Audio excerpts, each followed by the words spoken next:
નમસ્કાર, ગ્રાઉન્ડ રિપોર્ટમાં આપનું સ્વાગત છે। હું છું આપની સાથે સંધ્યા। આજે વાત કરીશું હલેસા મારતી જિંદગીની, પરંતુ તે પહેલા વાત કરીએ આવતીકાલથી થનારા આકાશી આક્રમણની અને ઉત્તરાયણમાં કેવો રહેશે પવન તેની।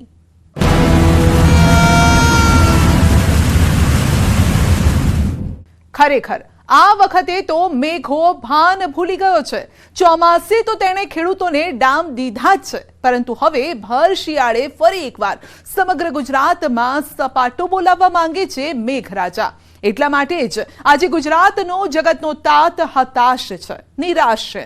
તો બીજી તરફ ઉત્તરાયણને પણ હવે ગણતરીના દિવસો બાકી છે, ત્યારે પવનને લઈ અંબાલાલ પટેલે જે આગાહી કરી છે તે સાંભળી પતંગ રસિયાઓની ચિંતામાં ધરખમ વધારો થવાનો છે। જુઓ અહેવાલ।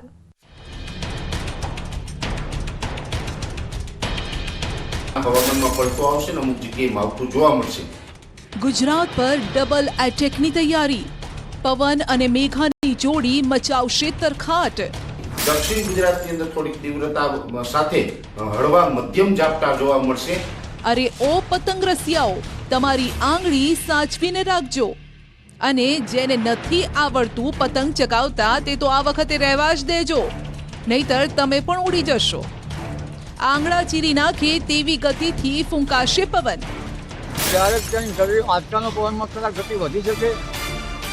બીજી તરફ ગણતરીના કલાકોમાં શરૂ થશે આકાશી રમખાણ। દિવસો ખૂબ નજીક આવી ગયા છે। 3 દિવસ સતત સમગ્ર ગુજરાત પર થઈ શકે છે આકાશમાંથી આક્રમણ। સૌરાષ્ટ્રવાસીઓને ચકડોળે ચઢાવશે મેઘરાજા। સૌરાષ્ટ્રવાસીઓ માટે એક સારા સમાચાર એ છે, ક્યાંક સારા તો ક્યાંક નરસા સમાચાર આવી શકે છે। સૌરાષ્ટ્રવાસીઓએ પણ અહીંયા સાવચેત રહેવાની જરૂર છે।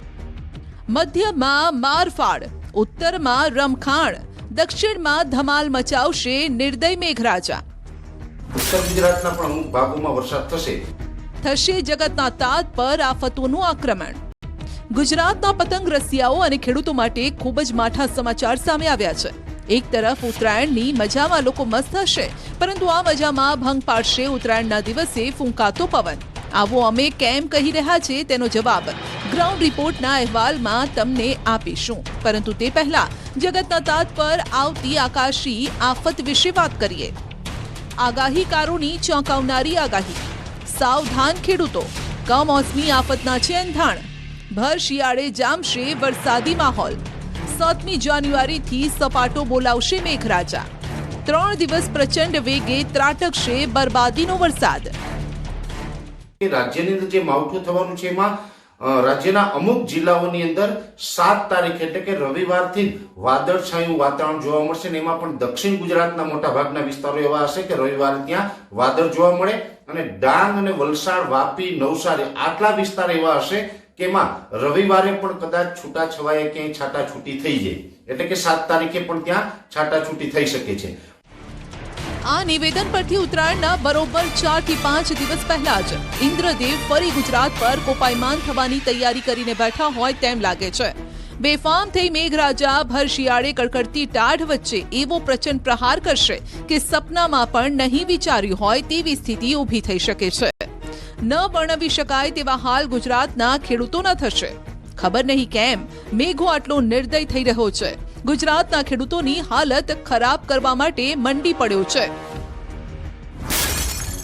8મી જાન્યુઆરીએ આકાશી આફતનું આક્રમણ તીવ્ર થશે। દક્ષિણ ગુજરાતમાં કમોસમી વરસાદ દેખાડશે પોતાનો દમ। મધ્ય ગુજરાતમાં પણ મારફાડ બેટિંગના એંધાણ। 8 જાન્યુઆરી 2024ના રોજ જે માવઠાની શક્યતાઓ છે દક્ષિણ ગુજરાતના મોટા ભાગના વિસ્તાર, જેમાં સુરત, વલસાડ, વાપી, બારડોલી, બિલીમોરા, ડાંગ, આહવા અને છેટ રાજપીપળા સુધીના વિસ્તારો, આ તમામ વિસ્તારોની અંદર હળવાથી સામાન્ય ઝાપટા છે। એ સાથોસાથ 8 જાન્યુઆરીના રોજ મધ્યપ્રદેશ બોર્ડર લાગુ વિસ્તાર એટલે કે દાહોદ, ગોધરા, એ સાથે છોટાઉદેપુર અને એની આસપાસના તમામ વિસ્તારો છે એ વિસ્તારોમાં પણ હળવા સામાન્ય ઝાપટા પડી શકે છે। અંકલેશ્વર, ભરૂચ જેવા વિસ્તારો છે એમાં પણ 8 જાન્યુઆરીના રોજ હળવા સામાન્ય ઝાપટા પડી શકે છે। શિયાળાની શરૂઆત જ્યારે થઈ જ હતી ત્યારે ધરતીપુત્રએ હાશકારો અનુભવ્યો હતો, પરંતુ આ તો ભાન વગરનો મેઘો બેફામ થઈ ભર શિયાળે આક્રમણ કરવા આતુર છે। 26મી નવેમ્બરે તો તેણે પથારી ફેરવી હવે ફરી એકવાર એવી જ તીવ્રતા જેવો વરસાદ વરસી શકે છે, જેના કારણે જ સતત હવામાન નિષ્ણાત પરેશ ગોસ્વામી અને આગાહીકાર અંબાલાલ પટેલ ખેડૂતોની ચિંતા કરી માવઠાના 5 દિવસ પહેલાથી જગતના તાતને સાવચેત કરી રહ્યા છે. હાલ જે વેસ્ટર્ન ડિસ્ટર્બન્સ પાકિસ્તાનથી ઉત્તર ભારત અને ઉત્તર ભારતથી ગુજરાત તરફ આવી રહ્યું છે, તેની અસર પહેલા સૌરાષ્ટ્ર અને ઉત્તર ગુજરાતને નહોતી થવાની, પરંતુ હવે ક્યાંક ને ક્યાંક નિષ્ણાતો સૌરાષ્ટ્ર અને ઉત્તર ગુજરાતના ખેડૂતોને સાવધાન કરી રહ્યા છે કે માવઠું આવશે એ નક્કી છે. 9 જાન્યુઆરીના રોજ રાજ્યની અંદર માવઠામાં થોડોક વધારો થઈ શકે છે. 9 જાન્યુઆરીના રોજ જે માવઠાની શક્યતાઓ છે, જેમાં સૌરાષ્ટ્રના પણ અમુક વિસ્તારો કદાચ આવરી લેશે અને સૌરાષ્ટ્રમાં પણ સુરેન્દ્રનગર, મોરબી, રાજકોટ, બોટાદ જેવા વિસ્તાર હોય અથવા તો ગીર સોમનાથ અને જુનાગઢ જેવા વિસ્તાર હોય. આ તરફ હવામાન નિષ્ણાત ઉત્તર ગુજરાતના ખેડૂતોને પણ સાવધાન કરી રહ્યા છે, કેમ કે વેસ્ટર્ન ડિસ્ટર્બન્સની એક પાંખ ગુજરાતના ઉત્તર ભાગને અડીને આવી રહી છે, જેના કારણે ઉત્તર ગુજરાતના કેટલાક વિસ્તારમાં બેફામ તોફાની બેટિંગ કમોસમી વરસાદ કરવાનો છે. સાંભળો આ અંગે પરેશ ગોસ્વામીનું શું કહેવું છે. ઉત્તર ગુજરાતના પણ સાબરકાંઠાના અમુક ભાગો છે, અરવલ્લીના ભાગો છે, એ સાથોસાથ મહીસાગર જિલ્લાના અમુક ભાગો અને મધ્ય ગુજરાતના ગાંધીનગર, અમદાવાદ, પાલ વિસ્તારના અમુક છે ગ્રામ્ય વિસ્તારો છે, એ સાથોસાથ રાધનપુર અને વિરમગામ, સાણંદ જેવા વિસ્તાર, આ તમામ વિસ્તારમાં પણ 9 તારીખે માવઠાના ઝાપટા પડી શકે છે. જો કે આ બધી જ મુશ્કેલીઓ વચ્ચે સૌરાષ્ટ્રના અન્નદાતા માટે રાહતની વાત એ છે કે આફત આવશે પણ છૂટી છવાઈ આવશે, એટલે કે અમુક વિસ્તારમાં વરસાદ પડશે. સૌરાષ્ટ્રવાસીઓ માટે એક સારા સમાચાર એ છે કે આ માવઠું સૌરાષ્ટ્રમાં પડે તો સૌરાષ્ટ્રમાં પણ 9 તારીખે એકદમ છૂટાછવાયા વિસ્તારો અને એકદમ હળવા ઝાપટા પડશે. કોઈ મોટો હેવી વરસાદ થાય કે હેવી માવઠું થાય એવી કોઈ શક્યતા નથી. કમોસમી આફતથી રવિ પાકને થશે નુકસાન. બેફામ આક્રમણથી પાકનો સોથ વળી શકે. જીરું, વરિયાળી, ઘઉંમાં મોટું નુકસાન થઈ શકે. કે માવઠા જેવો માહોલ થાય, વધારે પડતા વાદળ થાય, છાટાછૂટી થાય, એને કારણે જીરુના પાક ઉપર ખાસ નુકસાની જોવા મળી શકે છે. હવે આપ સૌને સવાલ થશે કે ભર શિયાળે શા માટે વરસાદ ગુજરાત કે અન્ય રાજ્યમાં જગતના તાત પર પ્રહાર કરી રહ્યો છે. આ વાતનો જવાબ પણ ખુદ હવામાન નિષ્ણાત પરેશ ગોસ્વામીએ આપ્યો. શિયાળા દરમિયાન જે WD પસાર થતા હોય, એક મજબૂત WD એટલે કે વેસ્ટર્ન ડિસ્ટર્બન્સ છે, એ ઉત્તર ભારતના પહાડી પ્રદેશો ઉપરથી પસાર થઈ રહ્યું છે અને આ જે વેસ્ટર્ન ડિસ્ટર્બન્સ છે એની અમુક લેયરો છે એ ગુજરાત સુધી પહોંચી રહી છે. ગુજરાત તરફ એક ટ્રક બની રહ્યો છે અને આને કારણે રાજ્યની અંદર માવઠું થવાનું છે. આ તરફ ગુજરાતનો સૌથી મોટો તહેવાર ગણાતી ઉત્તરાયણ પણ હવે ખૂબ જ નજીક છે. યુવાનો, યુવતીઓ, મોટેરા, વૃદ્ધો તમામ લોકો ઉત્તરાયણને લઈને તૈયારી કરી રહ્યા છે. ગઈ વખતની જેમ આ વખતે પણ પતંગ રસિયાઓ ઘર કે બિલ્ડિંગની છત પર ધૂમ મચાવશે. આ વખતે પણ પ્રચંડ અવાજ સાથે કાયપોચેની બૂમો સંભળાશે, પરંતુ ક્યાંક ને ક્યાંક આ બૂમોમાં ઘટાડો થઈ શકે છે, કેમ કે ઉત્તરાયણમાં પવનને લઈને સચોટ આગાહીકાર અંબાલાલ પટેલે ચોંકાવનારી આગાહી કરી.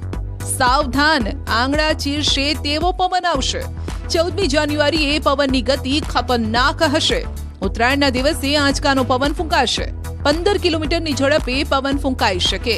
સૌથી વધુ તેજ હવા કચ્છમાં રહેશે. ક્યારેક તેની આંચકાનો પવનમાં કદાચ ગતિ વધી શકે. કચ્છના ભાગમાં 6 થી 15 કિલોમીટર સુધીની ઝડપે પવન ફૂંકાવાની શક્યતા છે. કદાચ આંચકાનો પવન વધી શકે. બનાસકાંઠા, ઉત્તર ગુજરાતના ભાગમાં પણ પવનની ગતિ રહેશે. દક્ષિણ સૌરાષ્ટ્રના ભાગમાં પવનની ગતિ વધારે રહેશે.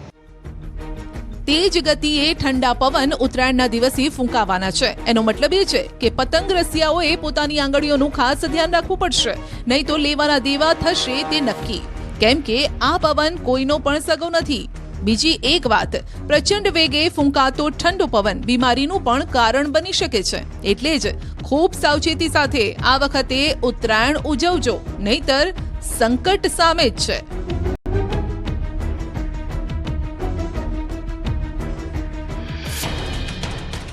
આ તરફ ગુજરાતના ગ્રામીણ વિસ્તારમાંથી હચમચાવી નાખે અને રૂવાડા ઊભા થઈ જાય તેવી પરિસ્થિતિ સામે આવી છે.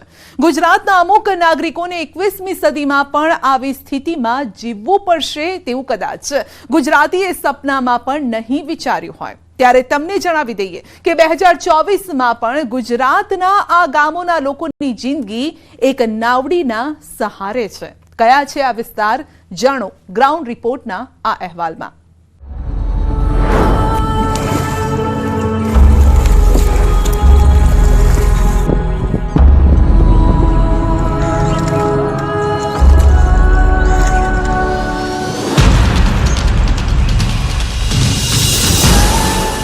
રસ્તો નહીં જડે તો રસ્તો કરી જવાના, થોડા અમે મૂંઝાઈ મનમાં મરી જવાના, નિજ મસ્ત થઈ જીવન આ પૂરું કરી જવાના, બિંદુમહી ડૂબીને સિંધુ તરી જવાના. અમૃત ઘાયલની આ પંક્તિને મહીસાગર અને પંચમહાલના લોકોએ ખરેખર સાર્થક કરી છે. હવે તમને આ ગઝલના સહારે એ દ્રશ્યો જે લોકો મૂંઝાઈને મનોમન તૂટી ગયા છે તેવા અમે બતાવીશું. આ લોકોએ હિંમત નથી હારી, પરંતુ સતત હાડમારી કરીને થાકી જરૂર ગયા છે. મહીસાગરથી સામે આવેલા બોટિંગના દ્રશ્યો જોઈ તમે પણ કહેતા જ હશો કે કેવી મસ્ત મજાની મોજ આ લોકો કરી રહ્યા છે. આ દ્રશ્યો જોઈ તમને થતું હશે કે આ સ્થળ પર ફરવા જરૂર જવાય, ખળખળ વહેતા પાણીમાં બોટિંગની મજા કરાય. પરંતુ તમને જણાવી દઈએ કે આ કોઈ ફરવા લાયક સ્થળ નથી. બોટિંગની મજા નથી માણી રહ્યા આ લોકો.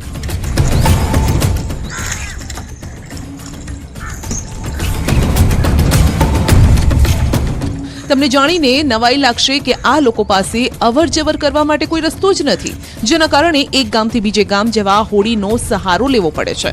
હજુ પણ તમને વિશ્વાસ નહીં આવ્યો હોય કે આવી સ્થિતિ આપણા ગુજરાતમાં કેવી રીતે હોય.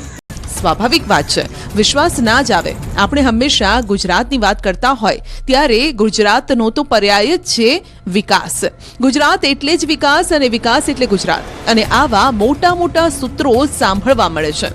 ખરેખર અન્ય તમામ ક્ષેત્રોમાં ગુજરાતે વિકાસની ગાથા જોઈ અનુભવી, પરંતુ અહીં વિકાસનો પણ ન પહોંચ્યો તેવું લાગે છે. મહીસાગર જિલ્લાના કડાણા તાલુકાના અત્યંત અંતરિયાળ વિસ્તારમાં આવેલા રાઠવા બેટ અને ચાંદરી ગામના લોકો રોજ મોતની સવારી કરે છે. જો અમારા સહયોગી મિતેશ ભાટિયાએ રાઠવા બેટ ખાતે પહોંચી અને જાતે જ આ મુશ્કેલીનો પણ અનુભવ કર્યો.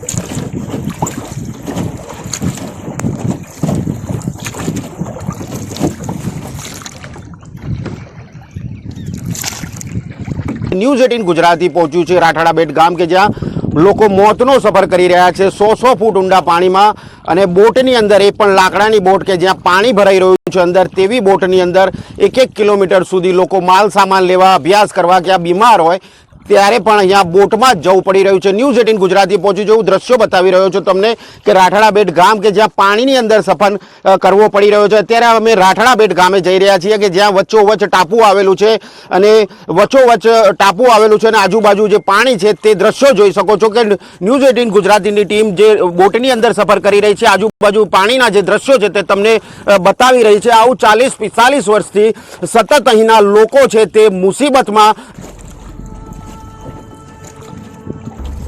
જાણે મધદરિયે એક સફર પર નીકળ્યા હોય તેવા દ્રશ્યો આપણી આંખો તો ઠંડી કરતા હશે, પરંતુ આ હોડીની સફર બંને ગામના 700 થી વધુ લોકોની આંખોમાં રોજ જળજળિયા લાવી દે છે. એટલા માટે જ અહીં મરીઝની એક શાયરી જરૂર બંધ બેસે છે.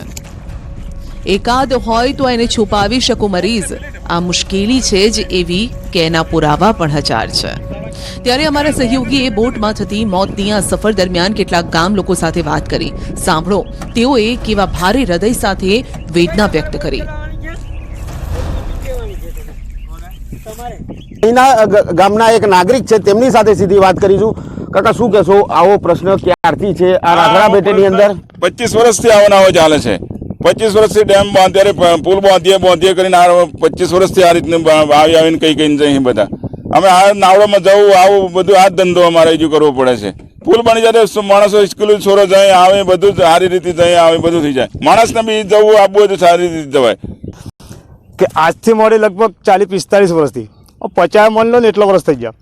અમારે હર કોઈ સામાન લાવવું હોય તો પણ બી બોટમાં જ લઈ જવું પડે. અમારે કોઈ મકાન બનાવવું હોય તો ઈંટો લાવે કે રેતી લાવી તો એ પણ બી બોટમાં લઈ જવું પડે. કોઈ વિવાહ પ્રસંગ હોય, કોઈ જાન આવી એવી હોય તો એ પણ આ બધું બોટોમાં એ કરવું પડે.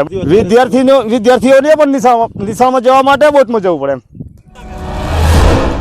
સત્તામાં બેઠેલા સાહેબો અને નેતાઓ થોડું તો છેલ્લા 25 વર્ષમાં આ લોકો વિશે વિચાર્યું હોત ને તો હોડીનો સહારો આ લોકોએ ન લેવો પડત.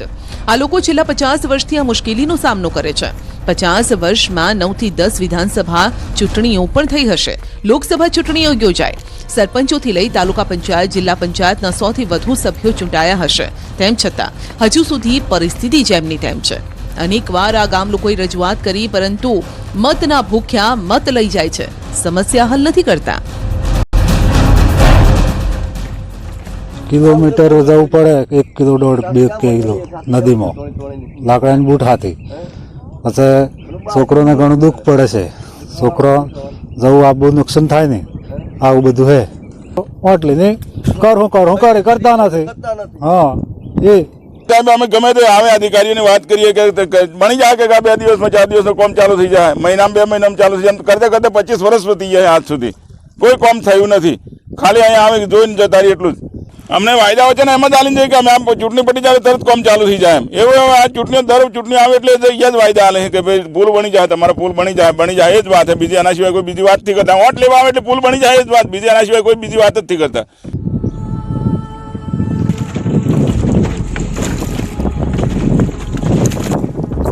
સાહેબ, તમને વિનંતી છે કે એક પુલ જ માંગ્યો છે આ લોકોએ, આપી દો ને. શા માટે આટલી આજીજી કરાવો છો? ગુજરાતની સરકારી તિજોરીનો ખજાનો નથી માંગી લીધો કે આ લોકોને આટલી હદે હેરાન કરો છો? સાહેબ, આ લોકોની ખેતીની જમીન પણ કડાણા ડેમના કારણે દબાણમાં આવી ગઈ, જેથી આ લોકોને અન્ય જગ્યાએ મજૂરી માટે જવું પડે છે. રોજ કમાઈને રોજ ખાવું પડે છે. સાહેબ, તમને ખબર છે, ગુજરાત સરકારની 108 સેવા અહીંના લોકો માટે સપનું બનીને રહી ગઈ છે. અહીંના વાલીઓને, વિદ્યાર્થીઓના જીવની પણ સતત ચિંતા સતાવે છે. એટલે જ તો કહી રહ્યા છીએ કે ગાંધીનગરથી ચાલતી વિકાસની ગાડી ક્યારે અહીંયા પહોંચશે.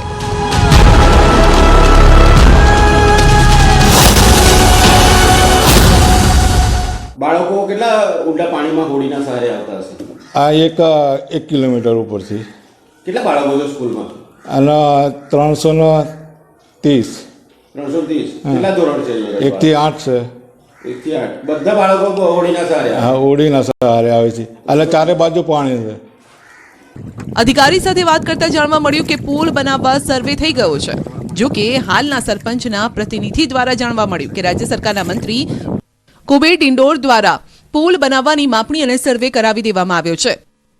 રાઠડા બેટ ગામે કે જ્યાં આપ જોઈ શકો છો કે બેટમાં જવા માટે, જે સ્કૂલે ભણવા જવા માટે, લોકોને માલ સામાન લેવા જવા માટે અત્યારે બોટમાં સફર કરવો પડી રહ્યો છે. હું દ્રશ્યો બતાવી રહ્યો છું કે આ 300 ફૂટ ઊંડું જે કડાણા ડેમનું પાણી છે, ત્યાં આગળ બોટની અંદર મોતનો સફર અહીંયા કરી અને વિદ્યાર્થીઓ ભણવા જઈ રહ્યા છે.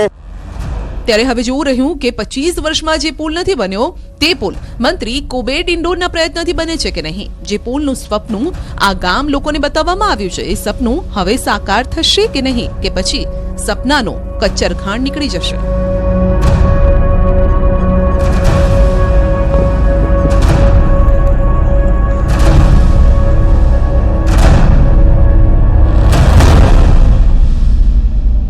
એવું નથી કે ફક્ત મહીસાગર જિલ્લાના લોકો જ આ પરિસ્થિતિનો સામનો કરતા હોય, પરંતુ પંચમહાલના ઘોઘંબા તાલુકાના લોકો પણ આ જ પરિસ્થિતિમાં જીવી રહ્યા છે.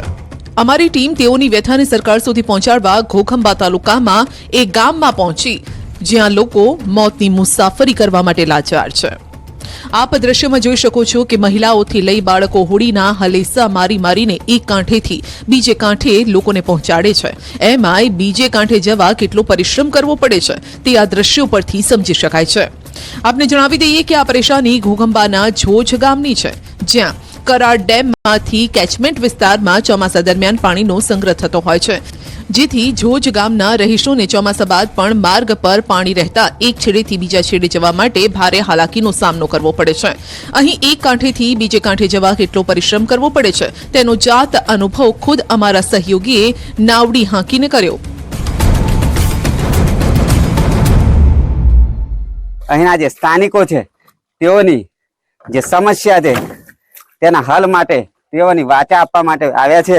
અને જે હોડી છે ને, હોડી દ્વારા અવર જવરમાં કેવા પ્રકારની તકલીફ પડી રહી છે, કેટલું તકલીફનો સામનો કરવો પડે છે, તે ન્યૂઝ 18 ગુજરાતીએ જાતે જ અહીંયા જે હોડી છે ચલાવીને ઉપયોગ કર્યો. ત્યારે અંદાજ આવ્યો છે કે જે નાના બાળકો છે, મહિલાઓ છે, તેઓને ભલે રોજિંદી આદત થઈ ગઈ હોય, પરંતુ આ એક મોટો શ્રમ છે જે કરવો પડે છે, સાથે સાથે જ પોતાની સલામતીનું ધ્યાન પોતે જ રાખવું પડતું હોય છે. જીવના જોખમે આ નાવડી હાંકવી ખરેખર ભારે પરિશ્રમનું કામ છે. આ લોકોને તો 12 માંથી 8 મહિના નાવડીના સહારે જીવવું પડે છે. ચોમાસાના 4 મહિના અને તે બાદના 4 થી 5 મહિના જોજ ગામમાં આવી જ પરિસ્થિતિ રહે છે. શાળાએ જવા માટે વિદ્યાર્થીઓને પણ હવે તો ડર સતાવે છે. વૃદ્ધોને દવાખાને લઈ જવા હોય તો પણ આ જ પરિસ્થિતિ. हाँ जोज गांव में हमारे हुडी सलवे बद्दा नाना मोटी सोरा बहरा बद्दा सलवे ने हमारे जरूरी છે પિલથેર જવાની ને આવવાની. અગાવાલામાં જવો હોય તો અમારે ઘણી તકલીફ પડે છે. અમારે આવા જવર કરવાનું હોય તો નાવડીમાં બેસીને જવું પડે. અમને બ્રિજ બનાવી આપતા હોય તો સારું. અમારે ગ્રામ પંચાયત કે ગમે ત્યાં જવું હોય તો નાવડીમાં બેસીને તો આમ બોરકંડા ફરીને જવું પડે છે. જૂની જોજથી નવી જોજ જવા માટે અમારે નાવડીનો ઉપયોગ કરવો પડે છે. આ જીવનને જોખમમાં મૂકીને નાવડીમાં બેસીને પેલી ધેડ જવું પડે છે તો અમારી વર્ષોની સમસ્યા છે.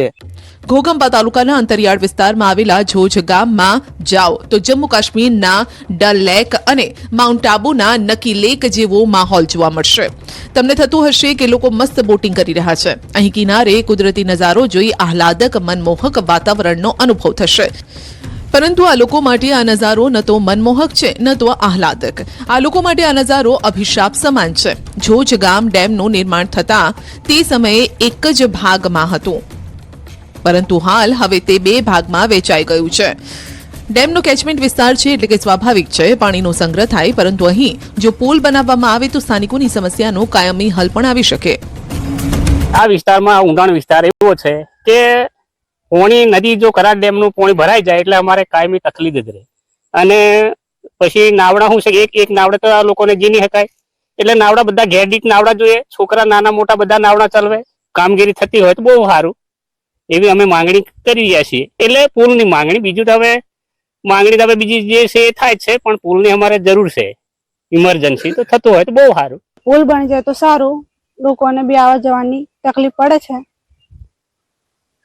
એ બી નાવડીમાં જ બહીને આવે છે. સાહેબ, આ લોકો પણ માત્ર પુલ જ બનાવવાની માંગ કરે છે, તો શા માટે આ લોકોની માંગ સ્વીકારવામાં નથી આવતી?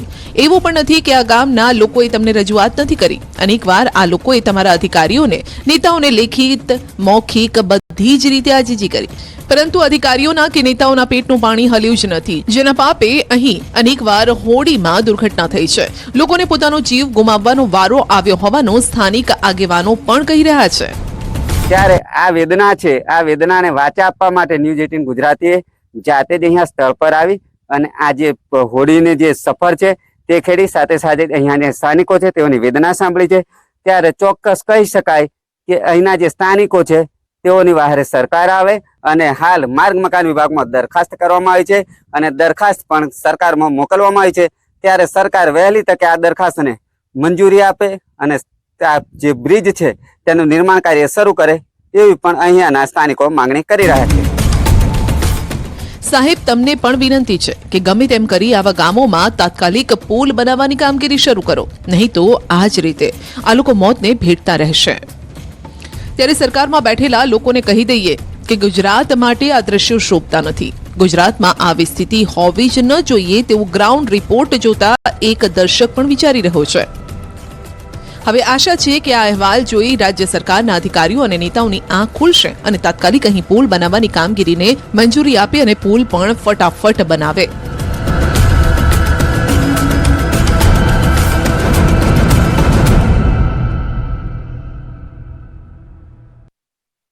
ગ્રાઉન્ડ રિપોર્ટમાં અત્યારે બસ આટલું જ. વધુ સમાચાર અને અપડેટ માટે જોડાયેલા રહેશો ન્યૂઝ 18 ગુજરાતી સાથે. નમસ્કાર.